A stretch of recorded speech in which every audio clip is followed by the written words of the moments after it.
আসসালামু আলাইকুম। আজকে আমি ইফতারে বানিয়েছি খিচুড়ি, চিকেন বিরিয়ানি, পায়েস, গাজরের হালুয়া আর বিভিন্ন ফলমূল কেটে নিয়েছি, বুট ভাজি করেছি। আমার ইফতার রেডি হয়ে গেছে। আজানের সময় প্রায় 10 মিনিট বাকি আছে। আর আমার 2 সন্তানকে ইফতার সামনে রেখে দোয়া করতে বললাম। আমার হাজব্যান্ড ডিউটিতে গেছে, আসতে দেরি হবে। উনি সেইখানেই ইফতার করবে। তার জন্য আজকে আমরা 3 জনে একলগে ইফতার করতেছি।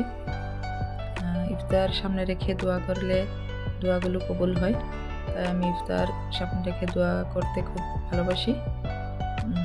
আল্লাহ আমার সবাইকে রোজা রাখার তৌফিক দান করুক আর আমাদের দোয়াগুলো কবুল করে নিক, আমিন।